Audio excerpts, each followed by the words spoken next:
Thank you very much. We're excited to have you here today for Chemistry 101 for Building Managers. And our objectives today, we've organized into segments. And what we hope today is to present some practical information for you, and as well as discuss opportunities that you can do to make sure that you have healthy and productive environments. So our learning objectives today really are to recognize what we consider common types of indoor air pollutants in operating buildings, how to identify these common types of air pollutants and how they behave in the environment, how to recognize the maintenance implications of this behavior, describe emerging risks and chemicals of concern that many of us are hearing about now in the environment, and also to share some resources with you to support the development of facility management plans and things that you need to support healthy indoor air. We've divided our information into three parts. We'll first talk about what's in the air in our buildings in general. The second part, what are the key chemicals of concern in today's world that we're dealing with? And what can you do as facility managers to mitigate this risk? And at this point, I'm going to turn this over to Dr. Debra Harris of Baylor University. That'll cover part one, what's in the air in our buildings. Okay, so as a facility manager, you're hit with all kinds of questions from the people in your spaces. Our goal today is to get more comfortable in knowing how to respond to these questions. So our first section, we're talking about what's in the air in our buildings. And, you know, in the lab, you can see kind of what's going on in the air when you analyze data. This graph is a chromatogram, and I promise it's the only one you're going to see in this presentation. Each of those peaks you see represents a chemical passing through the sampler. As you can see, there are quite a few peaks. There can be anywhere from 200 to 1,000 different chemicals in the air in an office environment. This photo shows 478 specific VOCs. So what does that look like in our actual spaces? Here is a typical office with some key chemicals of concern highlighted. As you can see, the carpet may contain PFAS. Upholstered chairs may contain flame retardants. Cleaners being used may contain limonene. The light fixture may contain phthalates, and MDF furniture may contain formaldehyde, and even using the laser printer may produce styrene. These are the specific chemicals we're going to discuss today. So as a facility manager, you probably get lots of questions about the chemicals in the spaces you manage. You might wonder if you need to remove all the chemicals in your space or how to tell the occupants that the air is safe. You do not need to remove all the chemicals, and you couldn't even if you wanted to. Chemicals are everywhere. They are what things are made of, including people. Today, there are more than 140,000 chemicals used to manufacture the products that we use daily. So any given room will have a unique set of chemicals coming from various sources. Just because the chemicals are there doesn't mean that they're all bad.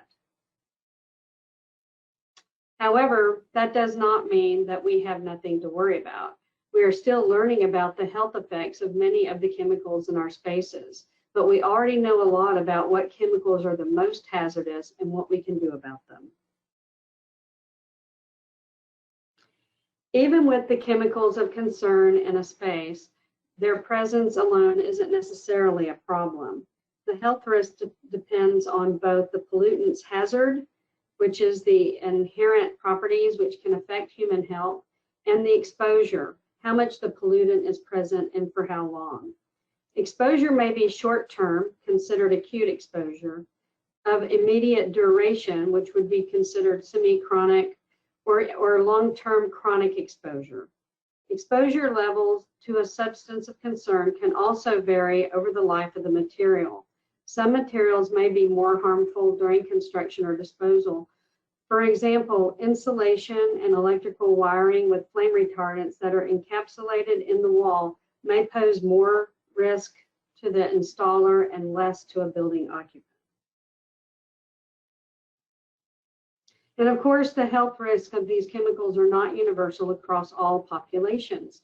Some groups are more sensitive to exposure to indoor air pollutants, including pregnant women, children, the elderly, people who are immunocompromised, and the chronically ill, especially those suffering from immune, cardiovascular, and respiratory issues.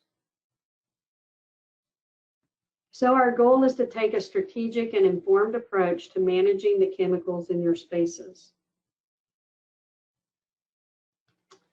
With hundreds of thousands of chemicals out there, we must have some organizing principles and a strategic way to think about chemicals. There are different ways that chemicals can be grouped, including uses, chemical structure, physical properties, and health effects. Indoor air can contain thousands of different pollutants, including VOCs, SVOCs, particles of varying sizes, radon, allergens, and other biological pollutants, and combustible gases.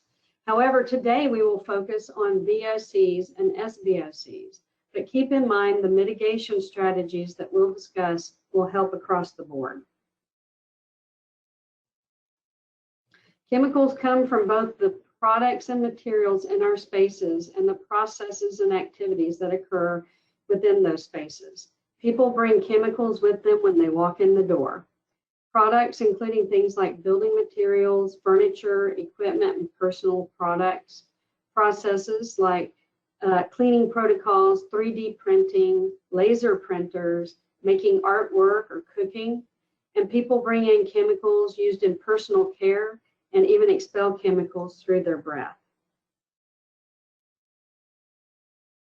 Before we dive into each of these chemicals of concern, let's talk briefly about how we actually get exposed to these and other chemicals. There are 3 exposure routes: inhalation, like breathing, ingestion through the mouth, and dermal absorption through the skin. These are all important exposure routes for facility managers to consider. While we're talking a lot about air quality today, it's important to remember that some of the chemicals we're going to discuss can, in addition to becoming airborne, also settle in dust and get into materials like carpets or settle on solid surfaces. So to effectively reduce exposure to these chemicals, we need to address airborne and environmental surfaces. We'll get into these mitigation strategies later in the presentation. Many of us assume that if a product is for sale, that it means that it's safe. Unfortunately, that's not necessarily the case. Since the 1970s, the federal government has been regulating chemicals, but at the time, they assumed that chemicals already in industrial use were safe. That meant 62,000 chemicals were grandfathered in without any safety testing. An update to this legislation passed in 2016, mandating that the EPA review the risks of these 62,000 chemicals. Since the law was passed, EPA has completed determinations on 3,692 new chemical cases. So progress has been made, but the building industry cannot count on government regulation to ensure every chemical in a product is safe.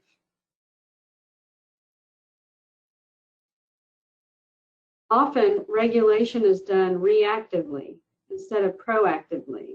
To safeguard human health and well-being, we all need to take a more proactive approach to chemical safety. As if that were not enough, looking at individual chemicals in an isolated lab study is not actually how real-life exposure works. In each room, there are dozens of products with dozens of chemicals off-gassing. These chemicals interact, so we need to be proactive about minimizing risk where we can. And we're going to talk about several specific chemicals of concern. We want to reduce human exposure and negative health effects, but we also need to acknowledge how we got here. Manufacturers were not trying to cook up harmful side effects. At some point, someone thought that using these chemicals in products served a useful purpose, like making products more durable, more flexible, stain resistant, and flame resistant. Knowing what we know now, these chemicals aren't evil, they're just not worth the trade-off. The good news is that we can find strategies to address this, which is what we'll talk about next. But unfortunately, it's not as simple as avoid these chemicals altogether. We need to be targeted and strategic about finding safer alternatives. I'm going to hand it off to Marilyn so she can discuss some of the key chemicals of concern that may be in our work environments and how we can be strategic about reducing or eliminating these chemicals of concern. So thank you, Debra. So what are some of the key chemicals of concern that may be in our spaces, and how can we be strategic about reducing or eliminating some of them? Some of the key chemicals of concern, I'm sure you have heard these names. VOCs, volatile organics, which SVOCs, semi-volatile organics. These are chemicals I'm sure you hear about, and many of them are known to have negative impacts on human health and well-being. Some of the VOCs are things like formaldehyde, which is the most prolific VOC of all in buildings today, styrene, which comes from plastics, and terpenes, things like limonene and pinene, that are associated frequently with fragrances and personal care products or cleaning products.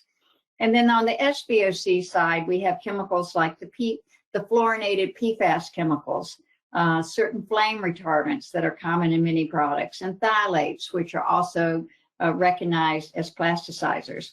By focusing on mitigating the impact of these key types of chemicals, you can make the indoor space safer and healthier for the people inside. So let's break down a little bit the topic of VOCs. And the kind of the alphabet soup of VOCs as we talk about it. What are VOCs? VOCs, well, what does that mean? It means they're volatile. They're everywhere in the indoor environment. They evaporate easily into the air. And that's why products that contain these VOCs essentially outgas them into the air, and they become available for people to breathe. These are very normal, and as Debra said, VOCs are very common. You will find typically anywhere from about 400 to 1,000 VOCs in the air at any one time. And usually that's a mixture of many at low levels, but kind of that mixture we really don't know necessarily a lot about, and how that mixture might interact with the biological system when you breathe it in. So what are some of the health effects of VOCs? VOCs are known irritants, and frequently if VOCs exist at elevated levels in buildings, you will see a lot of what we call upper respiratory irritation. You'll see a lot of eye, nose, throat irritation, headaches, and asthma responses in many cases. Those that are susceptible to respiratory diseases will react negatively to VOCs. If exposure extends for extended period of time or at very high levels, this can lead to more severe health concerns such as damage to certain organs in our body, cardiovascular disease, and even cancer. It's very important to remember too that children or young people face higher exposure to VOCs because they breathe faster than we do as adults, and they have smaller body masses. And of course, people with asthma and the elderly may also be more susceptible. If we were to go into the indoor environment and measure all of the VOCs in a particular space, and as I said, we could find anywhere from 400 up to 1,000 different ones. This is a particular breakdown of a study that was done by the Greengard Environmental Institute a few years ago, showing, well, of all those chemicals, what types of chemicals are they? And we found out of, I believe it was around 600 chemicals in that particular study, 44% of them are what we call odorants or irritants. They had low odor thresholds, meaning they were obnoxious to smell. Many of them were irritants, which caused the upper respiratory irritation. And 21% were carcinogens, were known to cause cancer with elevated and extended exposure. 12% were what we call reproductive toxins, could have an impact not only on developing fetuses, but also the reproductive ability of both males and females. And then 23% fell into a classification where we don't really know anything about the health effects of them. So it kind of shows you that cocktail mixture that we're dealing with from the exposure standpoint, and why it's important to reduce that exposure any opportunity that we have. So what does VOC behavior mean for maintenance? Now, emissions can remain from the initial source in the environment after it's introduced. So, for example, if you use a VOC from an activity, you may be doing a maintenance activity or a cleaning activity. Those VOCs not only can be at the air at that period of time, but those VOCs can also absorb into other materials. A common source of absorption is carpet. VOCs will absorb in carpet, they will absorb into drywall, and then re-emit over a long period of time. Emissions are typically, whenever you're doing any sort of activity, which might be some, again, cleaning or construction type of activities, emissions are always highest when you start that activity, just because of the newness of the materials being introduced. And then those VOCs decrease with time, as long as there's good ventilation and it can flush those VOCs out. It's also important to recognize that many of these VOCs have what we call low odor thresholds. They can be in the air like at parts per billion levels, and you can still have them. And of course, the most commonly known one is the new carpet odor. And everyone smells new carpet when it's put in. Typically, that's new carpet with a styrene butadiene plastic type of backing on it, which has a chemical called 4-phenylcyclohexene that can be smelled in the air if it's present at parts per trillion levels. So VOCs have these certain behaviors that we have to pay attention to. Now, I'd like to talk about formaldehyde because that is the most prolific VOC found in a building environment. There are many sources of formaldehyde. One of the largest sources are our composite wood products, or MDF, our pre-manufactured wood of various sorts like MDF and particle board. That we use for our cabinetry, our shelving, construction wood, and many, many uses. That's probably the most common source of formaldehyde. But yet formaldehyde is used in many construction furnishings and materials like glues and paints and insulations, paper products. Also, it's commonly used as a preservative in certain cosmetics, soaps, and things like that. And of course, if there are any sort of combustion products that may be fireplaces, anything that's generating combustion, gas stoves, or maybe the infiltration of combustion from the outdoor, that can also be a source of formaldehyde. Typical levels of formaldehyde indoors run right now around 20 to 30 parts per billion. If the levels are higher than that, then that means that there's probably a source, a significant source that's contributing. So one thing that most people didn't know, and this can affect building occupants, is that formaldehyde also is known to be a contact allergen. And about 8% of the US population does have a contact allergy to formaldehyde. If you get your arm or your hand on a product that contains formaldehyde and you're allergic, it will cause a rash with itching and that type of thing. It can be very significant from a dermatitis standpoint for many people. Okay. Now, I'd like to show you one case study on formaldehyde where we really learned a lot. And of course, this was back when we had Hurricane Katrina in New Orleans, and we had many, many people that were displaced from their homes. And FEMA actually brought in a range of trailers in order to house these individuals once they were removed from their homes. Because of all the water damage, there was a significant destruction of the homes, as well as growth of mold, mildew, and that type of thing.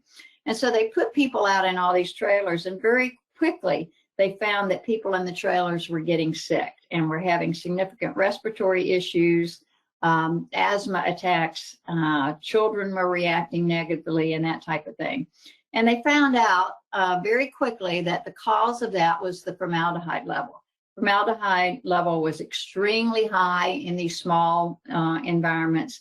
And it was found that the formaldehyde was coming from all of the multiple materials that were used kind of to finish and construct the interior of those particular trailers.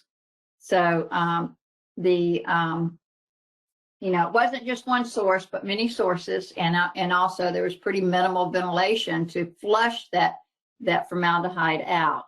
And I think the key takeaway from this was that there need to be multiple strategies implemented to make sure that we do protect people's health and safety when these sorts of exposures are available. Now, since that time, by the way, FEMA has put in a standard. So there's all of these types of trailers that are being used today are being held to a formaldehyde standard, where they're tested before they can be used and shown not to emit greater than a very low level of formaldehyde. I can't remember what the exact number is, but I believe it's less than 20 parts per billion. Now, another key VOC I'd like to talk about is styrene. This is a very common VOC found in buildings. It's associated primarily with products manufactured with polystyrene. So it can be found in many building and construction materials, flooring, wall coverings, adhesives, electrical wiring. It's also a combustion product from cigarette smoking and that type of thing. It's also associated with the operation of certain equipment like laser printers, photocopiers, 3D printers, anything that's using thermoplastic filaments, etc., can produce styrene. Styrene also has a very pungent odor, a kind of a pungent petrochemical type of odor associated with it. And typically, we find styrene at levels less than 50 micrograms per cubic meter, or around 60 parts per billion in our buildings. But it can increase higher than that if certain plastic products are put in. So again, it's important to know that everybody thinks that kind of these indoor air environments are regulated relative to allowable chemical levels, but they're not. There are no regulated standards for acceptable levels of VOCs or indoor air pollutants in general, and definitely not for styrene. We have levels for industrial environments where manufacturing is taking place, but not facilities that we're talking about today. Okay, the third chemical example I wanted to bring up that we commonly encounter are terpenes. And again, these are volatile organic chemicals, and they come in oils, but they typically are used as solvents as well as fragrances in these types of products: soaps, detergents, food, beverage, resins, and we see many of them in cleaners. And terpenes are interesting because they can be very irritating themselves because of the odor, but also if terpenes end up in the indoor air and you have a low level of ozone in that air, and typically all buildings have a very low level of ozone because there's some that migrates in from the outdoor environment, those terpenes can react with the ozone to form what we call ultrafine particles, very small particles that are a significant health hazard, can be inhaled easily by folks in the building, and those small particles can be pulled down deep into the lung and get into our systems, migrate even into our blood systems and your organs. So very, very bad pollutant to be exposed to. So now I want to talk a little bit about semi-volatile organic compounds. Now, these types of organic compounds also vaporize, evaporate into the air, but they're heavier compounds, so they do it more slowly. That's the primary difference from the VOCs. And because they don't evaporate as easily, it means that they're more likely to attach on to other materials. So the most common place for them to attach is to building dust. Very common. These chemicals migrate out slowly. Some of them get into the air, and some of them attach primarily to building dust, which then can reside in all kinds of cooks and crannies and surfaces in a building.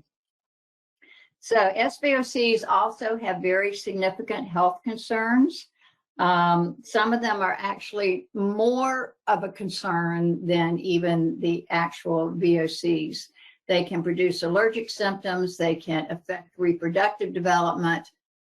They've been strongly associated with the altered semen quality for males. We're seeing lower birth weight among babies that have been exposed to high levels of some SVOCs.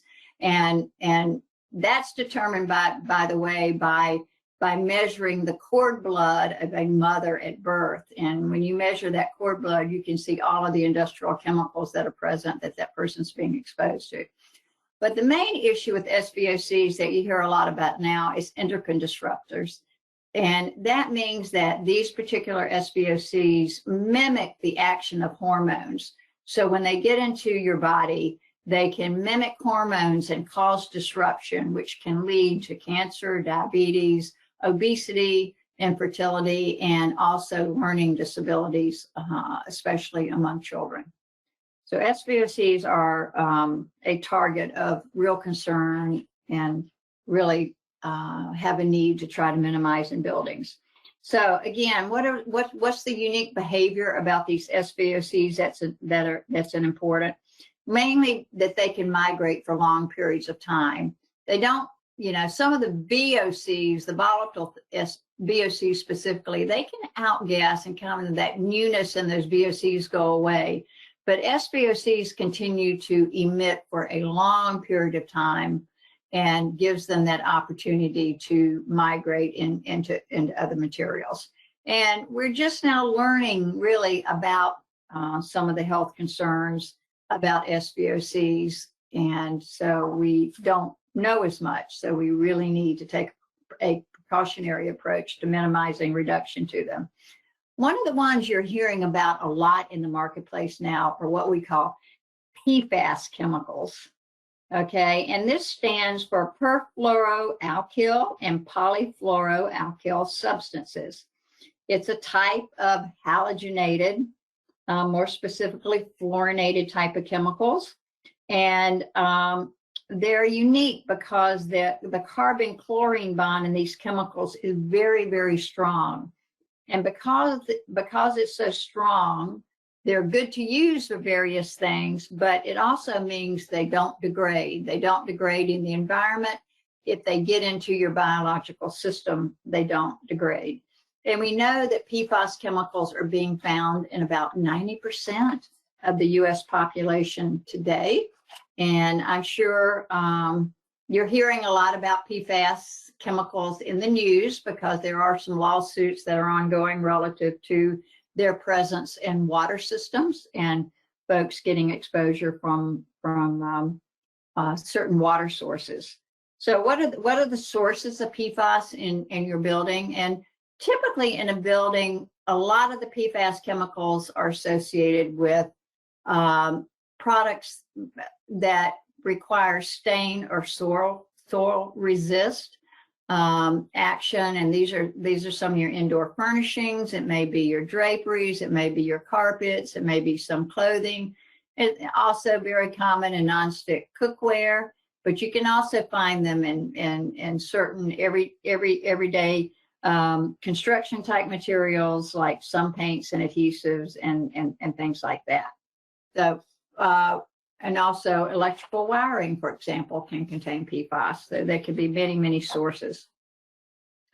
The next chemical group I wanted to talk about was flame retardants, because flame retardants are one of those SVOC categories that also have some pretty significant health concerns associated with them if you're exposed. And what are some of the sources in buildings? Well, flame retardants are used specifically for what they're named for, right? They retard the ability of products to help resist flammability, fire from being initiated. So some of the sources can be furniture. Flame retardants have commonly been used in furniture, particularly if it contains polyurethane foam padding, which is a significant fuel source. They can be contained in many insulation materials. Electronics commonly use flame retardants. Electrical wiring, flooring, and those sorts of things. So one thing, there's been a fair amount of research on flame retardants and exposure to people, and flame retardants are also one of those groups of SVOCs where you find a high percentage of the US population showing them in their blood. And Duke University actually runs a program where if you have upholstered furniture and you're concerned about whether flame retardants are present, or certain other sorts of baby products and things like that, you can send a sample to them, and they have a free program where they will analyze it and tell you if that product has flame retardants in it. And based on the data that has recently been updated, about 50% of all the samples being submitted, a lot of which is upholstered furniture, sofas, seating, futons, things like that, do have flame retardants still in them, even though many of them, some of them are being voluntarily reduced from products that are in the marketplace today. The next group of chemicals I wanted to talk about were phthalates. And these are the groups of chemicals that are associated with plastics, and they are primarily plasticizers, commonly used in plastic materials: PVC, flooring, wiring, packaging, office supplies. Some of the toner materials that go with your printers, etc., can contain phthalates. They are associated with kind of vegan or artificial leather that everyone is using today. And a lot of personal care products have these phthalates associated with them. So next thing I wanted to do was to show you one case study that we conducted. And this particular case study was a long-term residential living community that was supposedly built to green standards. And after about 9 months, there was severe the residents started experiencing pretty severe respiratory illness and flu-like type symptoms. When we went in, there was obviously a chemical odor throughout the facility. And the measurements that we did found that formaldehyde was about 10 times the recommended level. The VOCs were more than 3 or 4 times higher than what's recommended, and there was a pungent odor present. We did a lot of measurements to try to find out what those chemicals were and also try to identify the sources of those chemicals. We found over about 75 different chemicals of concern, including formaldehyde, acetaldehyde, glycols, mercury, ammonia, plasticizers, terpenes, some of those things we've been talking about. And we were able to identify the source. We found some of the lighting material were actually sources of mercury that was getting into the environment and getting into the settled dust. We found a lot of aldehydes and glycols in the spray foam insulation that was used. We found a lot of formaldehyde in the built-in cabinetry. We found ammonia actually in one of the insulation materials where they thought they were using a green product, but unfortunately that green product had ammonia in it. And then one of the more interesting things we found a lot of plasticizers, and in particular plasticizers, and we were able to locate the source to actually some of the light fixtures. And it was just a very poor quality plastic that was used in assembling these light fixtures, which when they became warm, were able to release fairly high levels of plasticizers. So some of the lessons learned after talking with the facility managers and understanding is that, they really thought that they were doing green, but they went by some of the information that was available to them. So, some of the lessons learned would beware of some of still the marketing information that's out there, that, VOC free doesn't really mean that a product is VOC free, because VOC free is a regulatory definition for what's released by manufacturing plants. Terms like natural, alternative, generic, a lot of marketing presents those like they're better and better for people, but there's no definition around all those, and they're just marketing terms. And even natural products themselves, because like some of the terpenes, like limonene and pinene, are actually natural products, but they have these unintended consequences. So IAQ issues can also be beyond just the chemicals we've talked about. I talked a little bit about the mercury issue. And one of the other lessons learned is to make sure that you lean on these independent third-party certification programs that are out there that cover various chemical and sustainability environmental aspects of products before you purchase them, and make sure they're in your purchase specifications. So that's kind of the background information on some of the chemicals of concern right now, and ones that we know are potential issues in buildings and ones that you're hearing about. And next, we're going to turn to Debra to talk a little bit more about how can facility managers mitigate these chemicals in their spaces.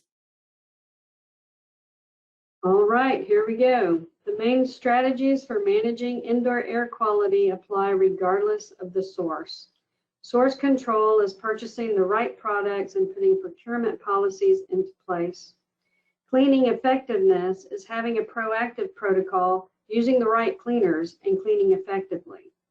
Ventilation and filtration is basically bringing in sufficient air and filtering it. And occupant education means to empower all people in the space to do their part and to educate staff on the facility's procedures and protocols. No one of these strategies can remove all pollutants. The best approach is to combine all four.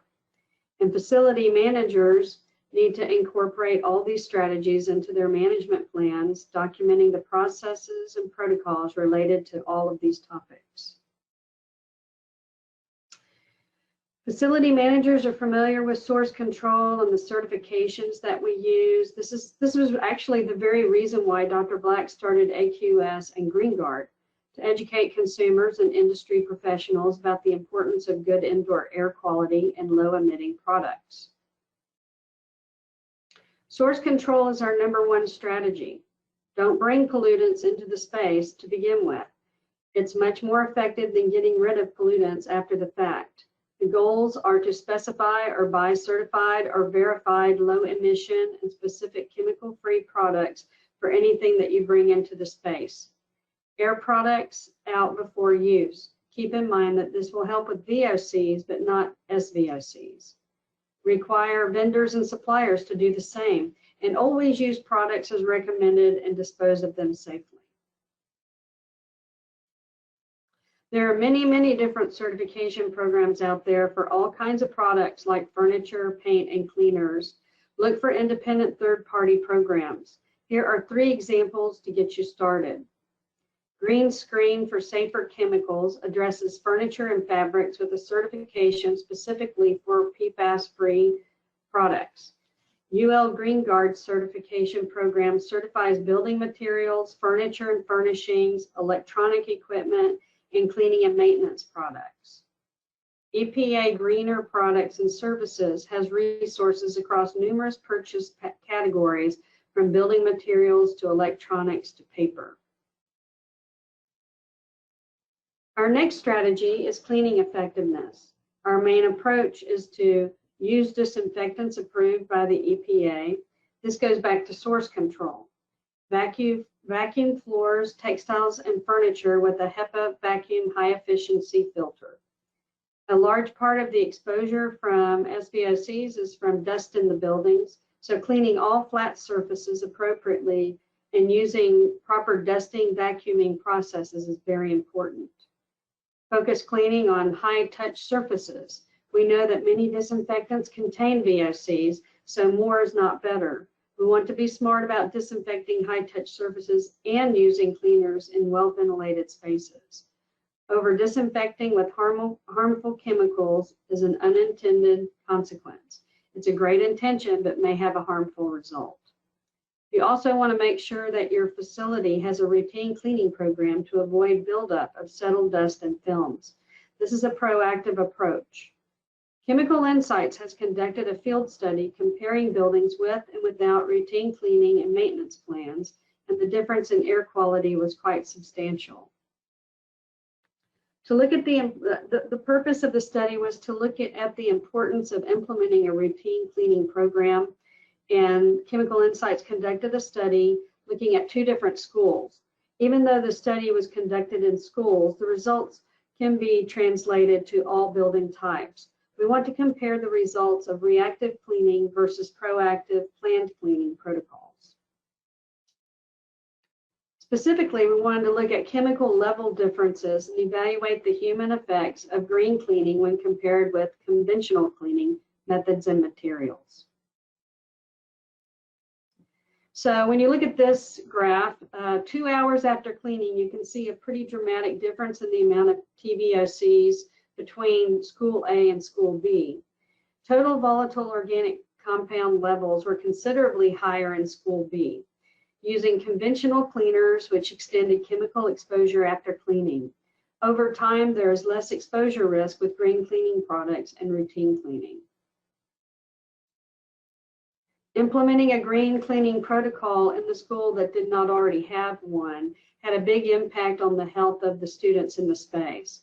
So within a short 2-week study, a snapshot of the changes show that absenteeism, asthma medication, and nurse visits for upper respiratory conditions all were trending down, indicating that fewer VOCs were having a positive impact on student health.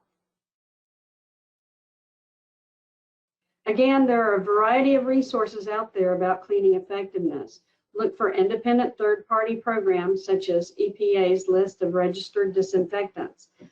List N is well known for disinfectants tested to use against SARS-CoV-2, but the EPA has a variety of lists. They're lettered A to O to address different types of disinfectants for different needs. Green Seal has a variety of resources. They certify specific cleaners that meet their standards, but they also certify institutional cleaning services that meet a comprehensive green cleaning program.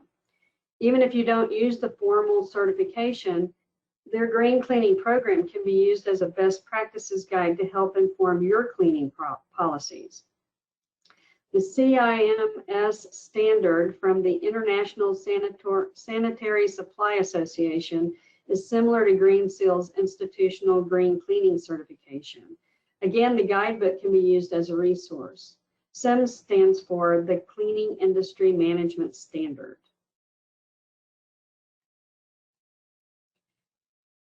Another area that's very important is ventilation and filtration. It's a key component to our strategy. You want to make sure the HVAC system is diluting pollutants and removing or filtering air as it recycles through the HVAC system. Bringing in filtered fresh air of at least 15 to 20% is a good start. Some building types require a higher amount of expelled or fresh air. Another strategy is to have the highest rated air filters that the system allows. Air filters have MERV ratings that measure how effectively a filter removes particles from the air that passes through it. Some specific types of buildings might require additional filtration, and an organization can consider HEPA or charcoal filtration. Make sure that all air is either expelled from the building or filtered before returning to the supply. Check ductwork to make sure there are no leaks in the plenum space. Consider adding a secondary contaminant removal system. Also, the system will work to remove contaminants best when air exchanges occur prior to and after building occupation. So a protocol for time-managed control systems to begin 2 hours before and after most employees occupy the building will improve the indoor air. And of course, a maintenance policy should have a protocol for routine maintenance and filter replacement on a schedule. Air cleaners can be a great tool, but you do need to know what to look for. You want to make sure it has verified HEPA filtration, activated charcoal filtration, which helps mitigate VOCs from recirculating into the building. That it does not introduce ozone. That's another unintended consequence. And you want to make sure it's big enough to be effective. Room units are rated by the Association of Home Appliance Manufacturers based on their clean air delivery rate. A rule of thumb is to select a unit that is rated for at least 2/3 of the room's area.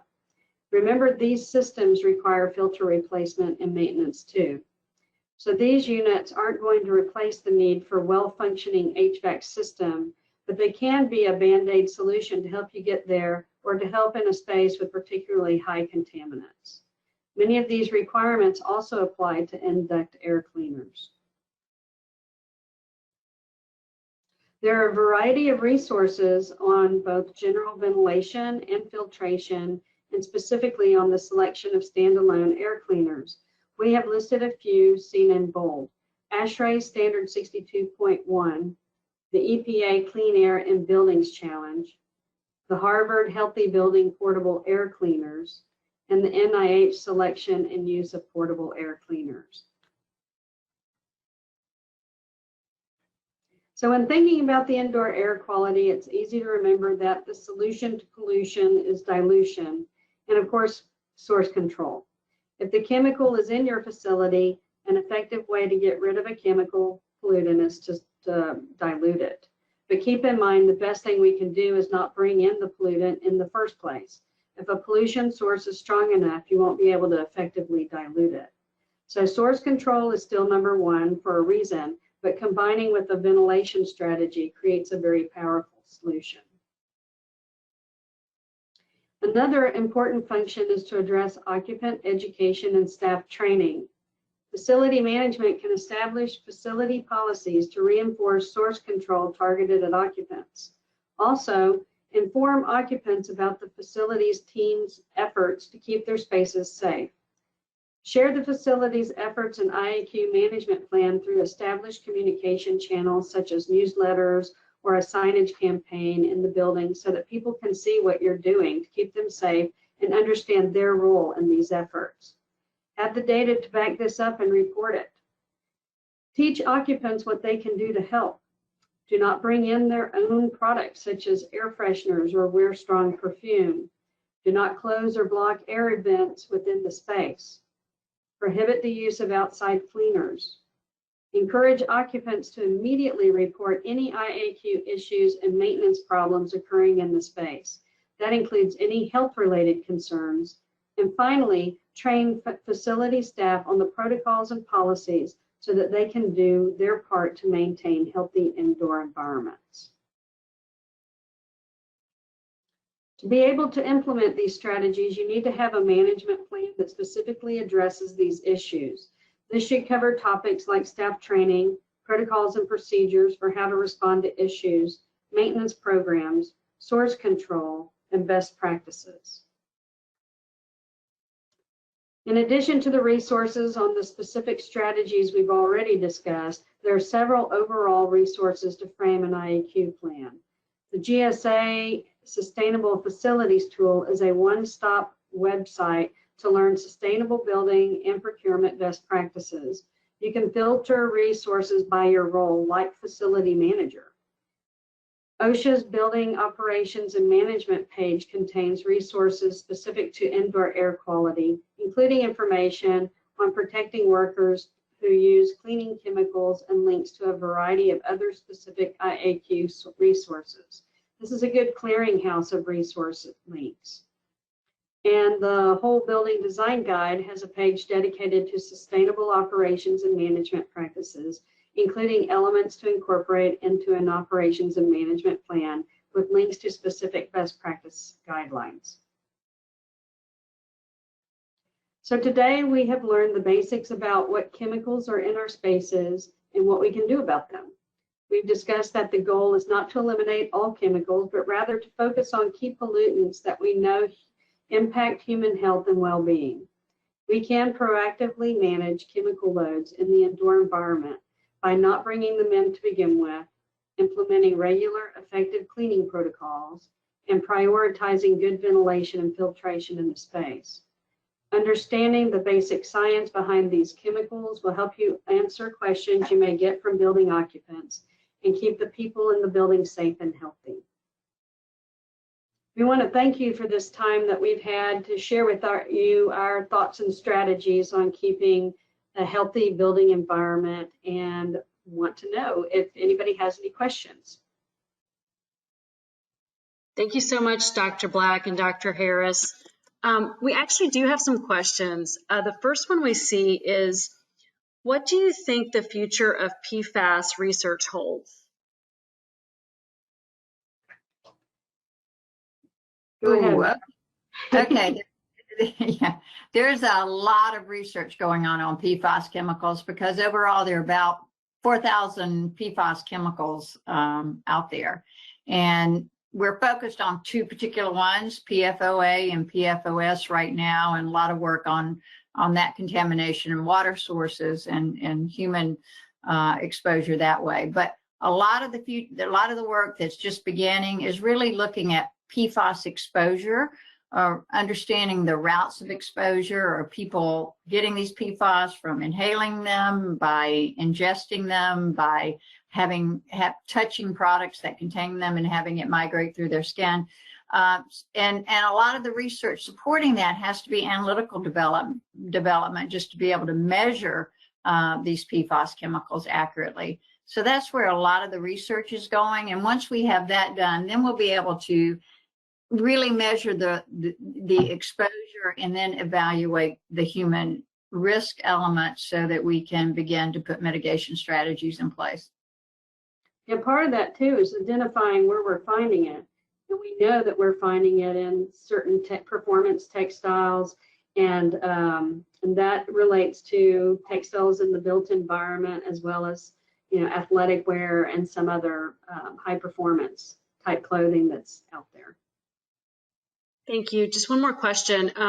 We heard you that it's important to do all the mitigation strategies, but is there, if you had to choose one that you would prioritize over the others, or is there one that you think is really important for facility managers to focus on? Well, I think that you can't do just one. I think the two that I would consider is source control and a good ventilation strategy, because they work together, right? So if you can minimize what you're bringing into the building, that is like the very best thing you can do. But then having a good ventilation system that is clean, it's got good filtration to capture the contaminants as it goes through the system. That kind of is a 1-2 punch that will help relieve most environments of a risky level of these contaminants. But any of them, even the cleaning process, again, that's a very important. You almost cannot separate them, because you really need to hit it from all areas, because some of these SVOCs and things that are found in dust, they can get kicked back up into the air. So you may have some materials that they attach to, or they act as, material may act as a sink and hold it down, but you also may be in an environment where those dust particles get kicked back up in the air, and then you're at risk of inhaling them that way. So you're like inhaling it, or absorption. It's all kind of a finely tuned process to think about all three of those. Anything else? Any other questions? I don't think so. So we so appreciate your time today, Dr. Black and Dr. Harris. Thank you so much. This was a fantastic presentation. Thank you. Thank you for having me.